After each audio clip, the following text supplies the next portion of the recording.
we meet with several people here that Baruch, maybe you can say a little bit about each one of them, but people that spend a lot of time, a lot of years, and have to feel. Some of them are in a Judaism context, to feel how can a Jewish life be carried forward in a different way. And the people that we wanted to meet before, but we didn't succeed, and in this week it already opened. Oh, good. I'm glad that it was a good, maybe it was meant to be. That's what we are saying. Yes, yes. Even I will say more, it's people that they are so, you can say, ripe, or they are arrived to the place that for them it's very natural to look for ways that they already understand that the process of life, it is a process of carrying forward from the past.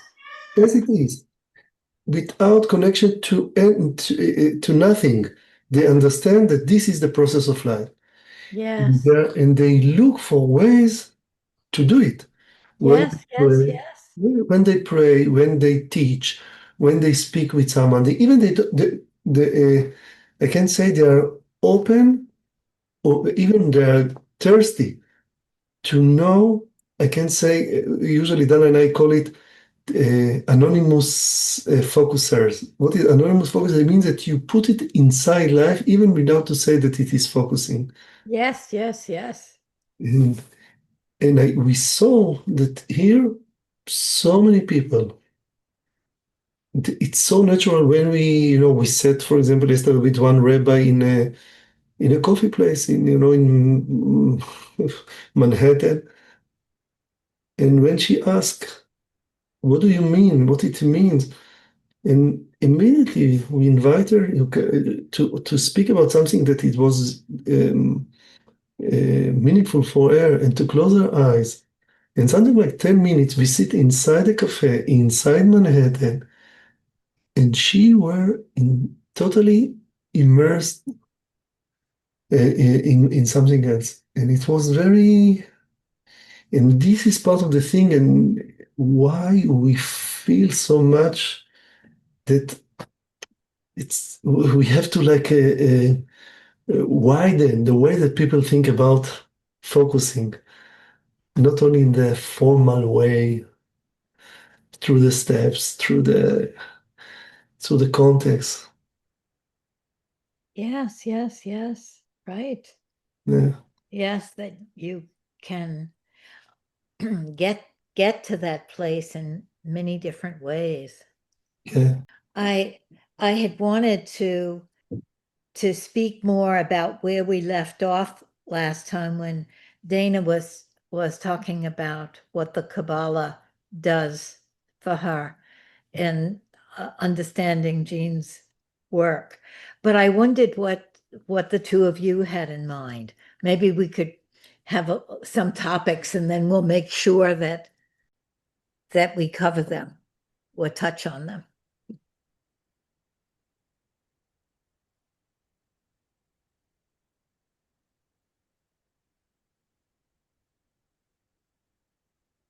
This is the only thing that appeared in my mind. Baruch, before you say a topic, I will just say that what I felt is what I'm interested in, what has a resonance inside you of some sort of an edge, because you so, you know so much, you understand so much, you processed so much. Both of you speak about how we admire your wisdom. And I'm curious what you hear that is a new edge, or what you hear that is something that should be opened and elaborated, what can contribute to focusing, things like this. It doesn't matter on what we're speaking about, but to hear what you hear that is important. Yes, yes, yes. Good. And what were you going to say, Baruch? No, I will say an edge. One question it is to ask what is the meaning of the process of focusing? This is one question. Totally another question is to ask what it means to be a human being and how I can say the process that usually people name it as the focusing process, how it enable a person to be more, I can say, fully human. This is totally another question. And there is a different question, maybe another one, is to, I will say there is like I want to make this, to distinguish between the phenomenology of human being as it is, and I can say the phenomenology of a person, of how a person can be, or how he can evolve himself to be. And I think this is the field that I, I feel these questions are very important in order to open, first of all, to understand to understand Gendlin, and then to open it to the much more of Gendlin.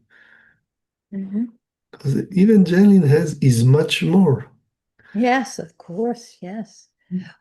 I thought about what you said, Dana, about the Kabbalah gives you the vision, the feeling, the experience of the big, what Jean called the big system, the big human being, we might say.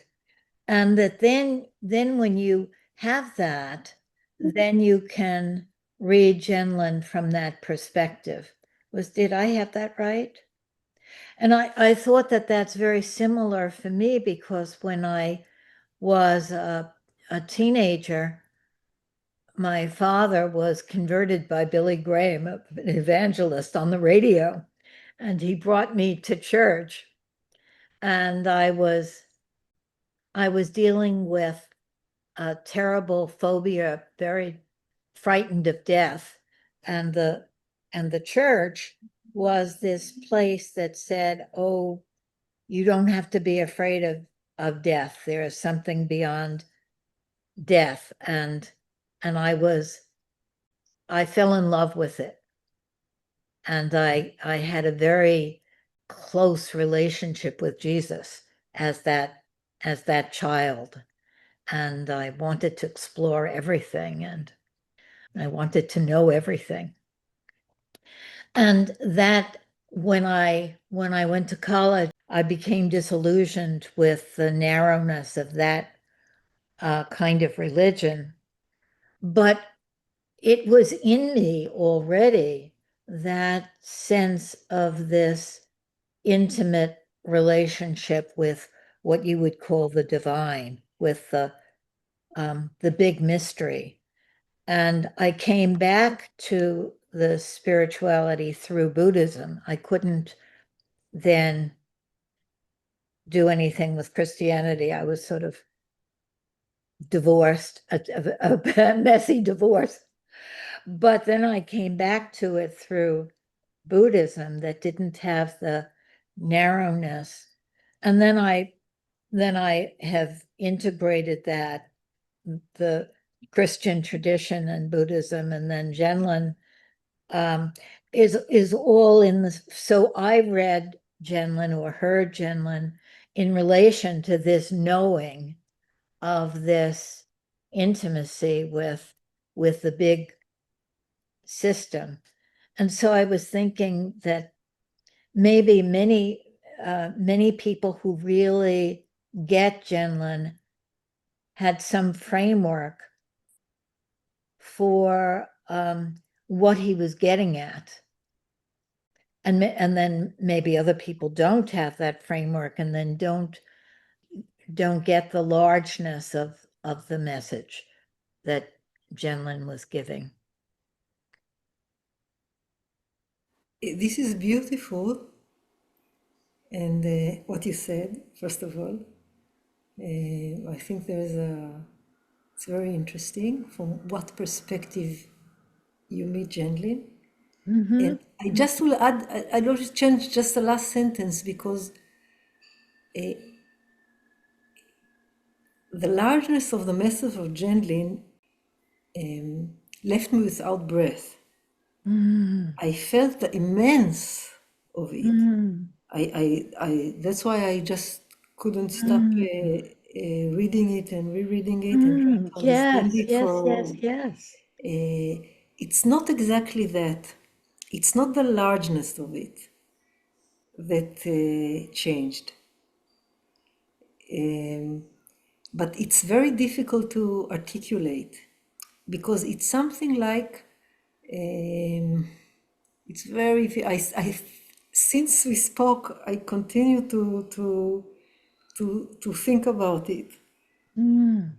Because what changed is something that I can never explicate, but I can speak from it if I use the journey, because it feels that like some sort of a hidden inner organization that I cannot I cannot say it I cannot put it in the front, but it's like it created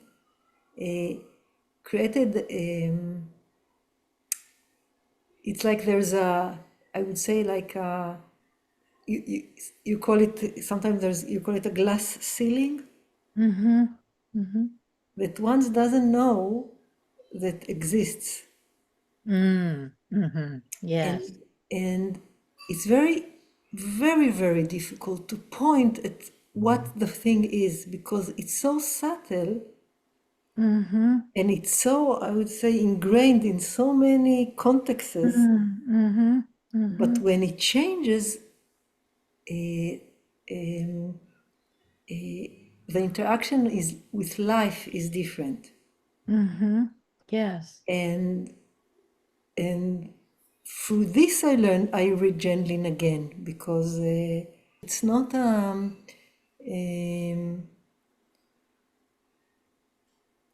it's not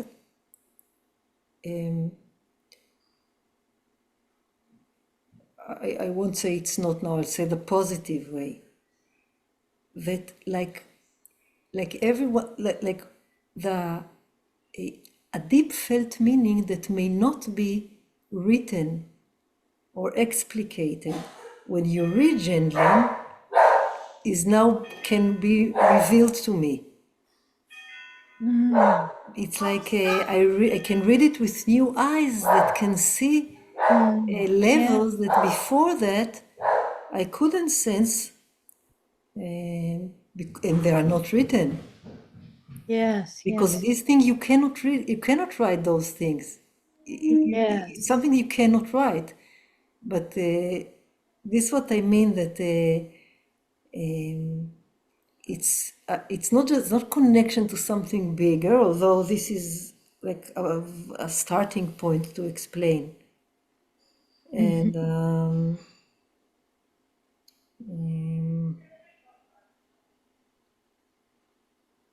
and maybe I can give one example, and Baruch, you can say more about this example, because it's an easier example to point. Although Gendlin says a lot of time that the unit model is not wrong, and that we just need to know that we are not that, and not to look at ourselves from this model, and that the world we live, or how we perceive things and how we live our life, is not judging it. And science is good, all these things that he all the time says, and I said, yes, it's true, but inside somehow something wants the beyond, something prefers the implicit, something say, okay, this is, but there is a but there. There's like a implicit inner hierarchy between levels. What like is more important or something like that, if I say it. And then I'm learning the movement of yichud, of yichudim. And that Baruch will explain. And then I can understand what Gendlins mean much better. You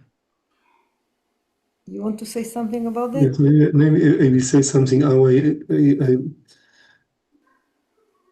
uh, about this topic and about, and you correct me, this is the meaning that you wanted to transmit. I can say someone can understand his life and the bigger system with the unit model. There is me and there is the bigger system. Yes. This is one danger. Another danger is that when you give words to the mysterious, to the unknown, people think that now when I have words, it means I have explanation. They think that it's explanation of the unknown. For example, if you say there is a different kind of order, or there is the implicit, the wisdom of the implicit, our mind, because we don't use to change the model through which we experience life, we translate it as many times as information. This you can find even in the people who learn the Kabbalistic scripture. This is the nature of human being. But the most important thing, and I can say this is my experience when I studied Kabbalah, when I live my life through their understanding, it's not that then I exist and now there is a connection to something unknown, wider, mysterious. But it opens me, it takes me, it transmits me, it take me and even transform me, that in the simple way that I sense life, I sense it simple as it is, mysterious as it is, at once. There are no differences. Today I don't have this division.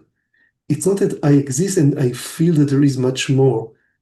I feel that every cell in my life, it is all the time the living process of the much more. Right. The Kabbalistic scripture, the Kabbalistic wisdom, only help you to point. It points or gives terms through which not you understand what is the beyond, but to understand the phenomena as it is. It only says to you, you think it is? No, it's not. It is. And now we say in Hebrew, all the sfirot, the yesod, and the bina, the chokhmah, the keter, the understanding, and the wisdom, and the unknown. It opens everything. There is no any more division. And I feel one of the things that for me was very important when I started to open Gendlin, I can say Gendlin wisdom, is that I sense that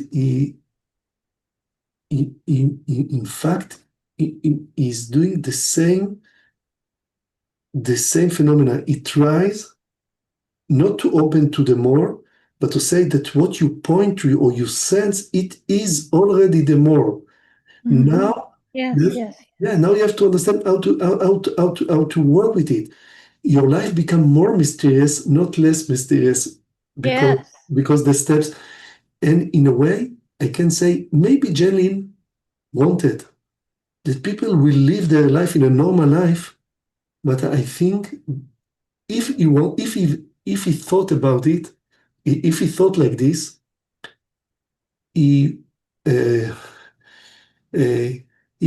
means that he had a huge wrong perception about what he's doing, because what he puts to the understanding of people immediately start to open.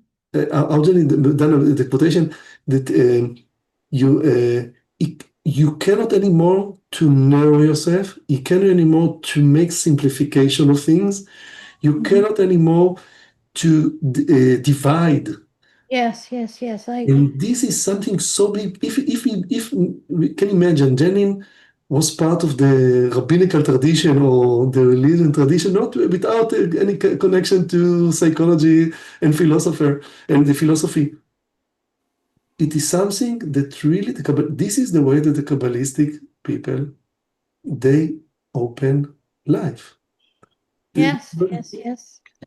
When I first met Jane, you might know this story. So stop me if you know the story. No, I don't know. I know the story, but Baruch I don't doesn't. know.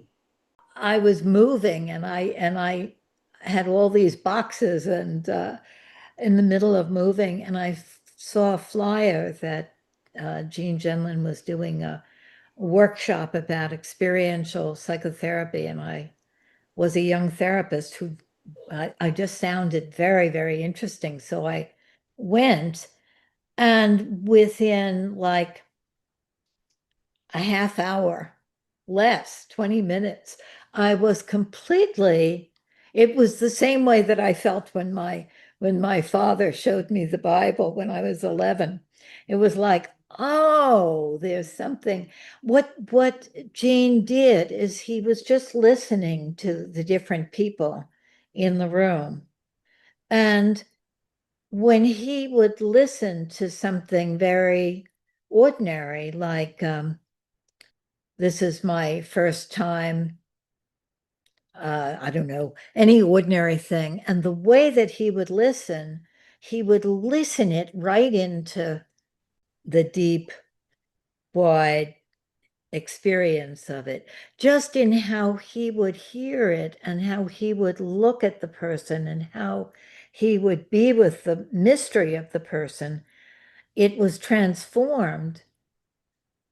And that, in a way, is all that I needed to know what to see.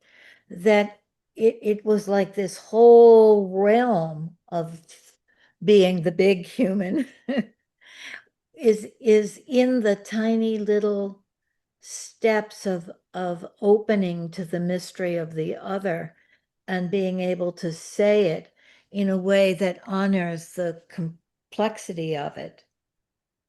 And I think that's what you're saying also, that Yes. it isn't two different things. It's not, okay, now let's be this way and now let's be ordinary. It's like seeing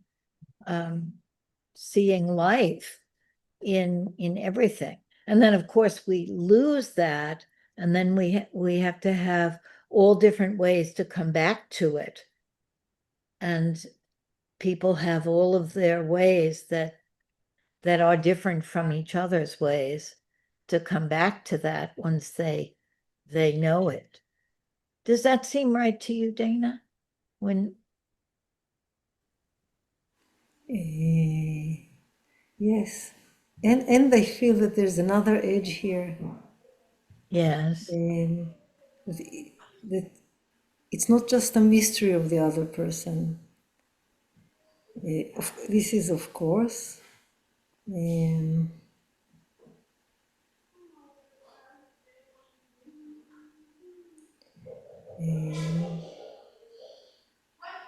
it's I would say even the flesh itself. I mean, not just the conversation and finding out, and the flesh itself of the person. Yes, it has a sacredness about it. So it isn't, when I say mystery, I'm sort of saying it in the way that Gendlin would say it, that the mystery isn't just what you don't know, but it's also this sacredness, this incredible beauty and a deep knowing that there's something to learn that only that one has in their being, and that it's part of the whole big everything. Yes. And even, I can say, even when you acknowledge it, it changes Yes. the meaning of even the word mysterious. Mm-hmm. Because again, in the unit model, I think many times people sense the word mysterious as the something that is the much more. So it's like many times, even, and I know it from many fields that I involve with in art, in the religion field, that many times people, again, they separate something and they sense in the word, for example, mysterious, they sense something more than they can sense in their regular life. But in the Kabbalistic wisdom, and I feel the same with Gendlin, what happens if you really understand Gendlin, or maybe the crossing uh, can open it, that the mysterious becomes so simple and the simple becomes so mysterious, and really life, it's a miracle that when someone senses it or acknowledge it, it is a miracle that they can continue to breathe. It is a miracle because, and then I can say in my life, my religious life, it is not. Of course, there is the time of prayer that I'm not here in many ways. I open more dimensions of the real, but it is not. For me, it's not mysterious because it opens the real. It doesn't take me to another world. It opens the real, and then you see that the real is subtle, so subtle, so intricate, if I may use Jenny word, and it really if you touch it, it's supposed to transform the way that you sense your life as it is, not only when you practice focusing. You can arrive to the place that life transforms itself, and then the language, the sharpness of Gendlin, the wisdom of Gendlin, the intellect of Gendlin can help so much, like to get rid from unnecessary emotions or unnecessary things that they came from the split. They came from the unit mode. Mm-hmm. And in a way, for me, Gendlin is I can say all the process model for me is the commentary of the two the first two paragraphs of the Bible. I think that the Institute can sell it as a commentary to the two first paragraphs in the Bible, the commentary of Gendlin, because it is a commentary of life. It is a commentary of the creationing. Yes, yes, yes. And even that part that I love in that beginning of Genesis about God naming each thing.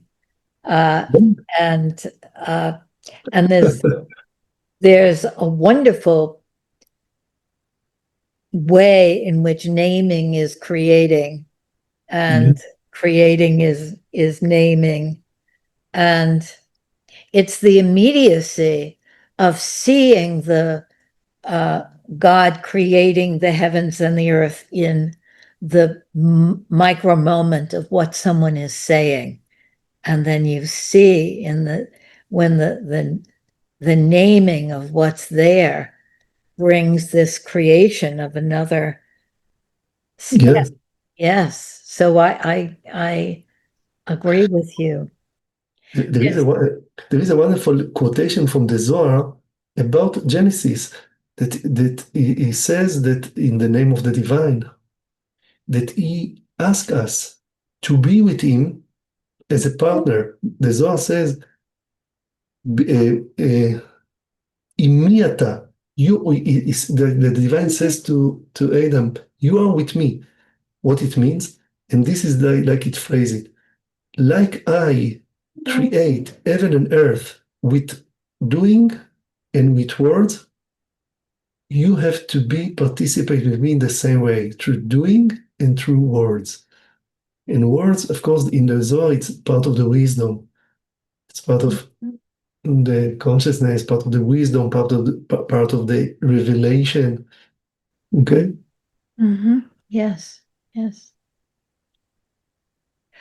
I was thinking that when in a group, when I can ask a simple Gendlin question like, what do you want the word such and such to mean? Everybody is fighting about this, whatever it is, transgender or whatever it is. And if I said, what do you want that word to mean? And people can feel into that, the whole conversation is completely different. And I could never prepare, if I'm preparing a talk, the things that people say, because they're amazing where people can go. And it's that creative, that everything is in there if we just ask, we just follow that. Yeah.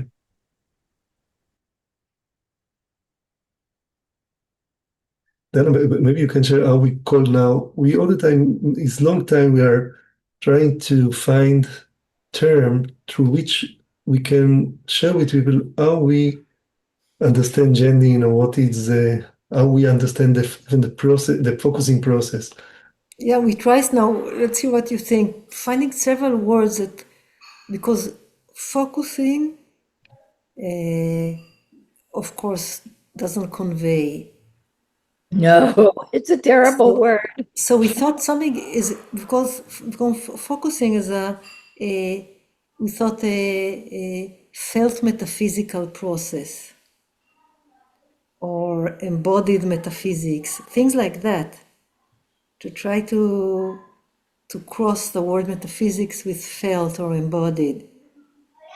The trouble I find with that is that there are certain words that people are stopped by those words and they won't go further. So metaphysics is one of those words. It's like I think many, many years ago, it was meant to keep people out of that territory. It's not, there are many words that if you say that word, then people stop thinking.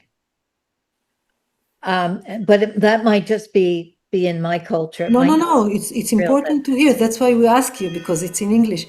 Because spiritual is not what we mean, and we wanted to find something that people sense that there is something holy in focusing. We'll do a Gendlin. What do we mean? What do we want the word holy to mean? What is that? Maybe we could each say. Yes, what you can Jane. start, but because there are so many levels so many angles to enter. I thought for me, it means a combination of awe, something being awesome, and also a sort of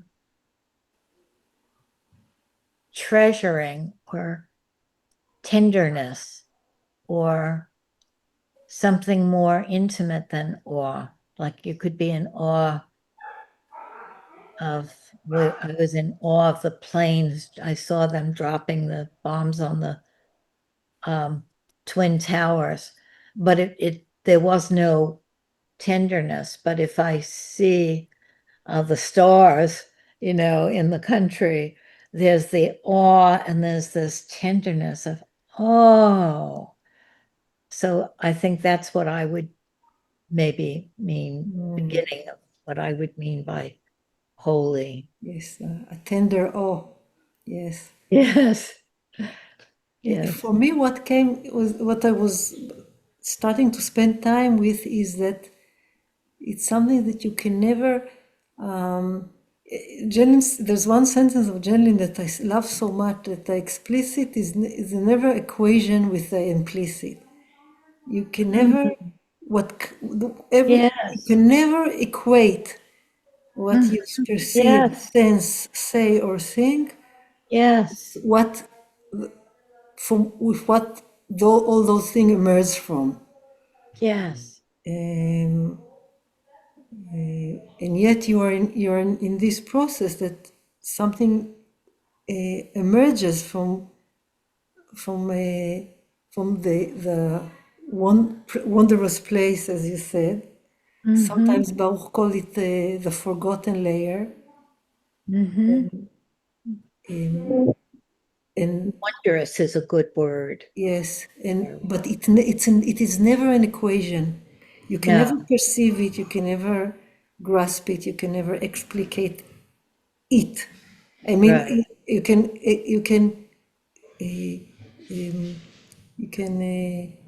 create from it. You can explore and continue life further from it, but it's never an equation. Yes. Yes. You can never pin it down, but the words can set it free. There's something that's sort of ironic there, is that that there is no equation, so the words mean what you want them to mean in a way. But then if you make them mean just what you want them to mean, then what's beyond words can arise Yes, out of it. But it's always beyond the words. yes, and I will make just one more step, and then Baruch can that. There's for me what was very painful many years and became more and more clear as I understood the alternative is that is what we started to speak last time, that people understand focusing from the model that they inherited and they raised into it, and then that just take the focusing into the model, and then nothing is really transformed. Not in deeper levels, nothing is transformed, and we want to find a way to invite people to explore that there's a different kind of process we are speaking about, a different kind of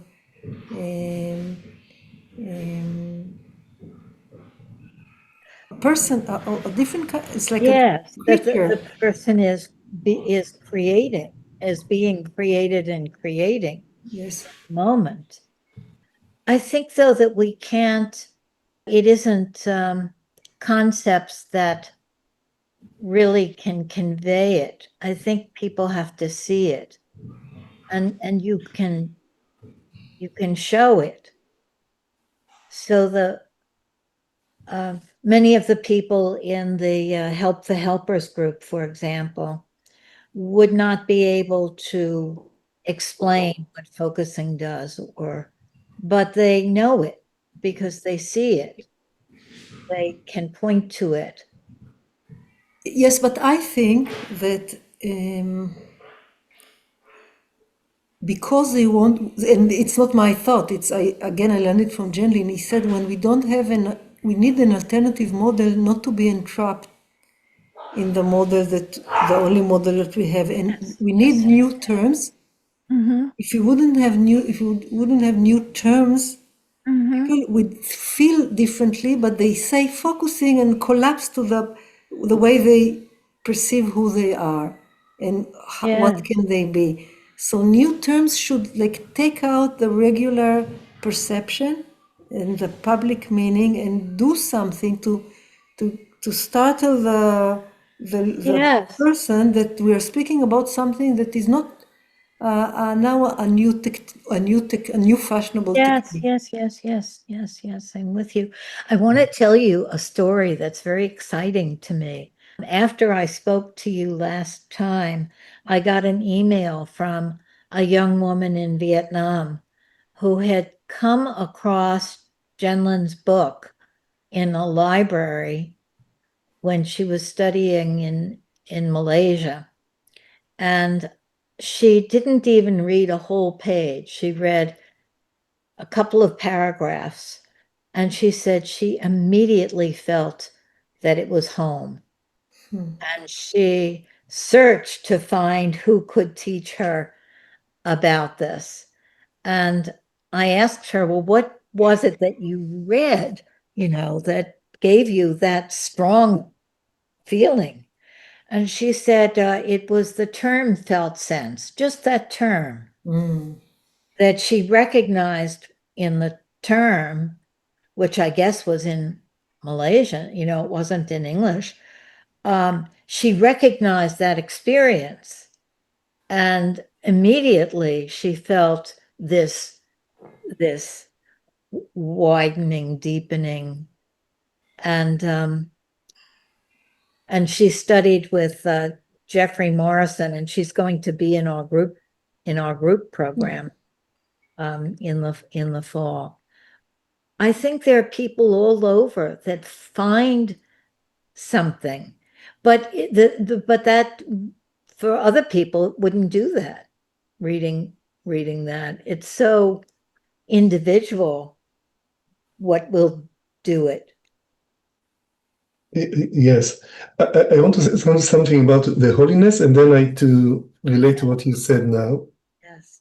First of all, I think holy or holiness, it is a word that means what it means. For example, like there is a meaning for the word to cry or to laugh.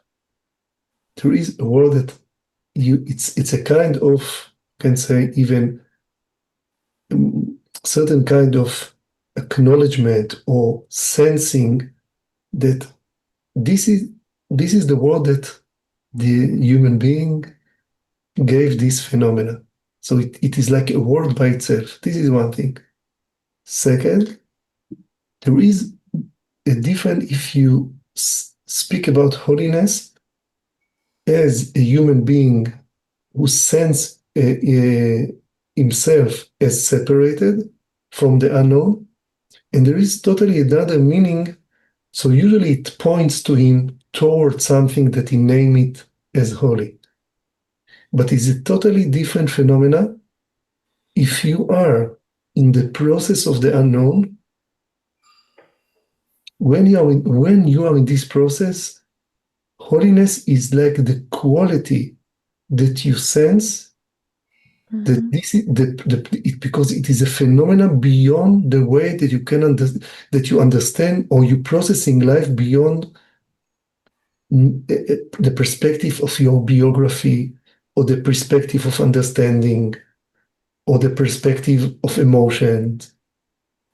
It is the name, I can say, of your sense of the, but you have to sense it not in our regular state of mind, but you have to change, just to sense your life as a process, and then you say, this is holy. It is holy because it's not something that you can hold it. You sense that understanding is explicate from it, but it is not something that you, in the way that you understand life, you make it.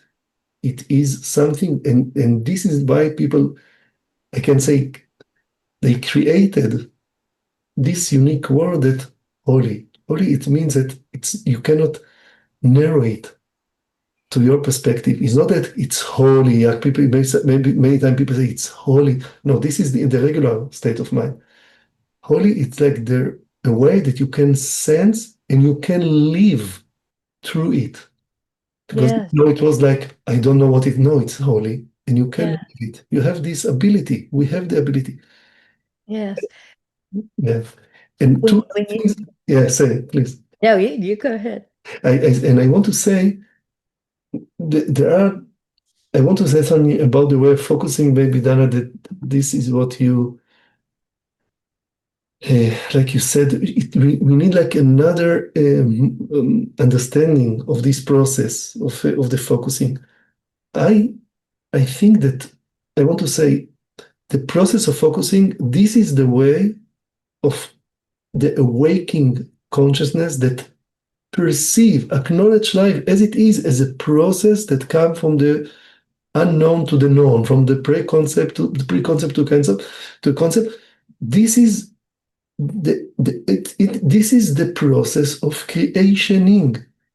This is the way I can say. This is the way of when someone is. I can say like if I take it from the East tradition, the enlightened man. This is the only way that he can live life. Mm. This is the process because it is he acknowledge it. He is the process from the unknown to the known. He is the ladder of Yeah, Jacob in his dream. right, We are the ladder. There is no someone else who can right, process life. And then this is like the way. It's not something that came to help me.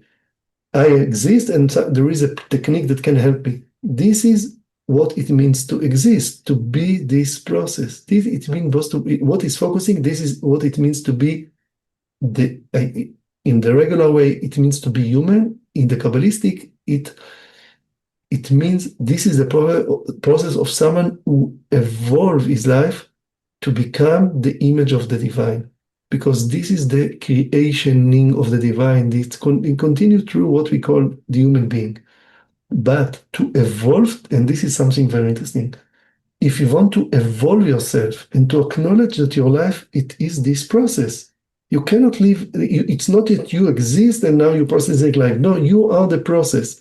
right, To evolve to it, the regular way that maybe the practice of focusing help you to evolve yourself to this understanding and to evolve in you the capacity to become a process, not to make a process. You yes, you can get a sense that you are the process you rather are, than yeah, life is living through you rather than you're yeah, living your life.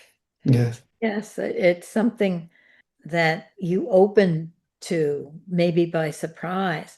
But I was thinking, I wanted to respond to what you said about the holy and see if this is right for you too, Dana, that there's something about the unknown, recognizing that it's way, way beyond you to know it, that you can't know it. And at the same time, there's a knowing. And it's that experience that that brings the shift from experiencing focusing as from the unit model way to experiencing the process. It's like you say, I can't grasp that. I don't know. And at the same time, you feel, I deeply know that. I think that's what happened to the Vietnamese woman, that when she read that beginning of Jean's book, she felt like, wow, this is a whole territory that I never heard about. I don't know anything. I can't know this. And at the same time, a recognition. And it's that recognition, I think, that you want in the name instead of saying focusing. You want some words that can make that recognition. And I think this is the human challenge always, right? From the Bible, all of the ancient writings and poetry and music, and it's like it's like over and over, we're trying to create language that will say the unsayable, that will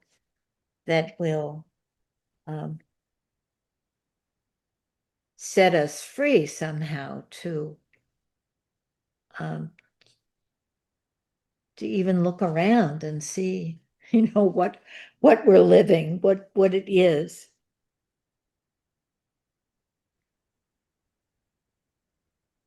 Yes, I only want to say again that the edge that I feel when you notice, in the moment you notice it, there is no wow, because it's like, even because it is like it's you arrive to a transformation of life itself. Is usually people think, I want to say, people think he lives a holy way, a holy way. They dream about something else, but they don't understand that the transformation is in the most intimate way that you sense life as it is, but it changes. It get a new taste, and a new taste.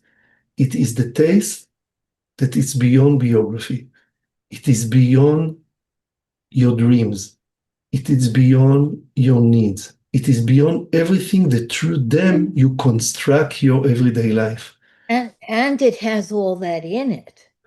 It- That I think that yes, but where an edge for me is that people feel that they are going to be spiritual and leave their story behind, and this way that focusing can be is that it isn't leaving anything behind, but then you're seeing it in a new light. I want to quote Brother David. He's the monk that I love. I think I told you about him. I read you yeah, a quote. yeah.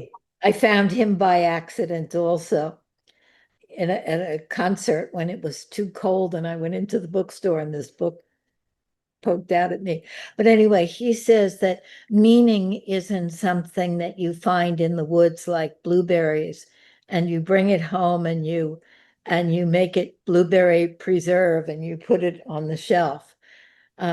Meaning is going into the woods and there's a shaft of light that's shining on the blueberry bush, and then you're seeing it for the first time, but it's always been there. You recognize it, but you're seeing it in a new light.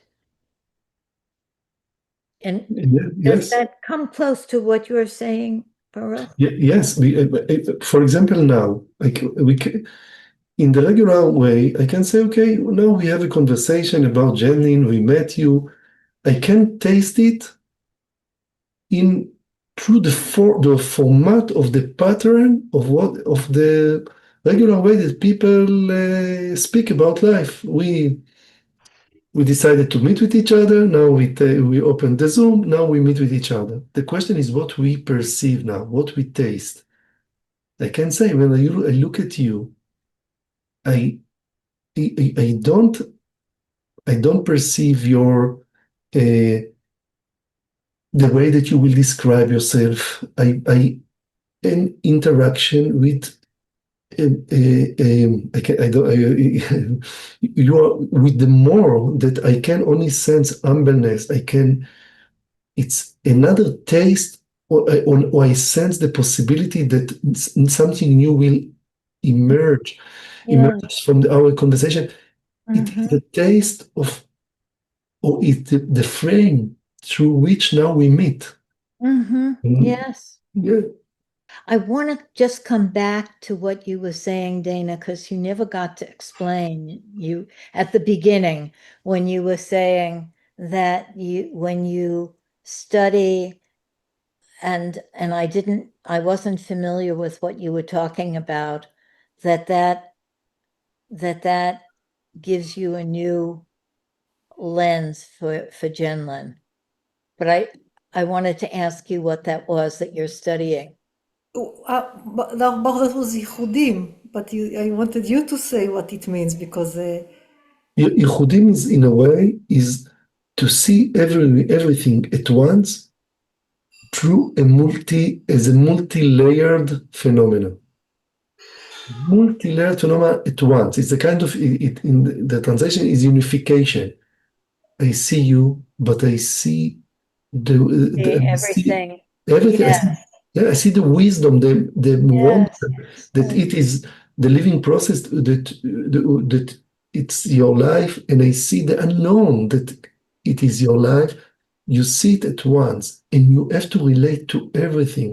You can't say and what was only important to me, you do not cancel any level. You don't any layer. Do not cancel Yes. even the most practical perception, the most outside appearance or appearance. The Yes. appearance, yeah, don't cancel the appearance. Everything is blessed. Everything is Yes. not a mistake in how human Yes. beings appear, not a mistake of how human beings talk, not a Yes. mistake how they build their life. It's just that it's one level, and then you can have all levels and not cancel, not Yes. not hierarchy, but also not to just concentrate on one level and close your eyes that the wondrous The level is other. also Yes. there. Yes. So this, I like that. Say it again because I couldn't quite get it. I'm very bad with languages. the name in Hebrew, it's ייחודים. ייחודים, Ihudim. ייחודים, כן, ייחודים. ייחודים, Ihudim. כן. ייחודים, it means to unify. And unify, it means to unify all the layers at once, because it's not, it means to perceive all the layers, but not from the unit model, because Yes. phenomena, it is multi, you have to develop in yourself. We name it, when we teach, we try to help people to cultivate a multi-layered consciousness. The image that comes to me is, are you familiar with Thich Nhat Hanh, the Vietnamese? I'm familiar a little bit with him, but say more. He is very delightful. It was his response to the war in Vietnam that he became a peace activist. But anyway, his way of writing is very, very down to earth, very real.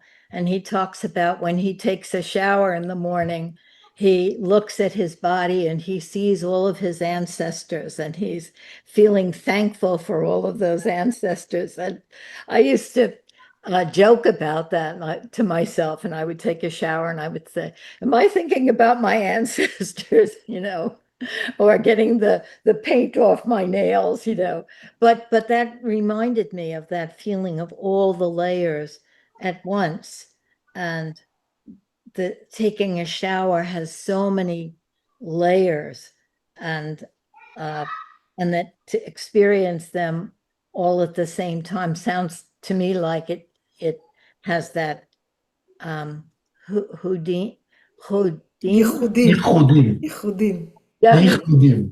Yehudim. It's impossible. You'll have to write it to me. Yes, We will write it. it's difficult because you don't have the in English. I don't have. No. Yeah. Yes. Okay, we'll make another time. Yes, very Absolutely. much be happy to. We'll try to by email to schedule a time. And Okay. I see you sent the introduction to the people that weren't in the class. Yes. Yeah, because Is that right? yes. I saw Yeah. that people started Christine. watching. Yes. Just Christine wanted to know that. did that. Yes, good. I'm glad because she does those things and I'm not good at those things. So I'm glad she did it right. Yes. Okay. Thank you so Okay. much. Bye. Bye. Thank you so much, Lynn. Oh, there's one more thing I wanted to say before we stopped.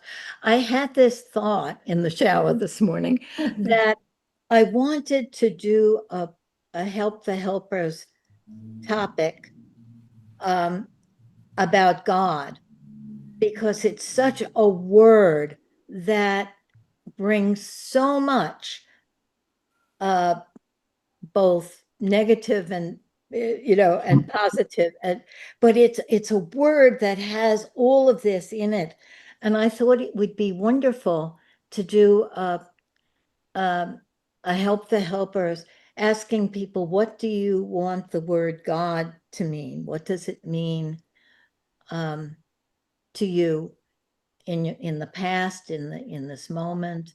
And I thought it'd be wonderful if the two of you came to that, and we could maybe have a couple of other people, and we could it's almost like you can't say the word God. It's like a dirty word, and it would be a word that this community could find what we really mean, rather than not. Gene wouldn't say these words, wouldn't use these words, because he didn't want to lose people. But I think we're ready.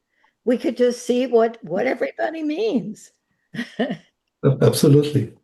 Absolutely. I think it would be like a revolutionary. And maybe we can take some quotation from Jim Talks with Dave, when he says Yeah. there that he says there that he doesn't, the words, what did he say? Something like, I don't like the sanctified words, but I feel that the connection is there. I feel it in my Yeah. bones. We have several quotation from that. Yeah, It would be send very them. nice to Yes. read. Yeah, send them to me, and Yes.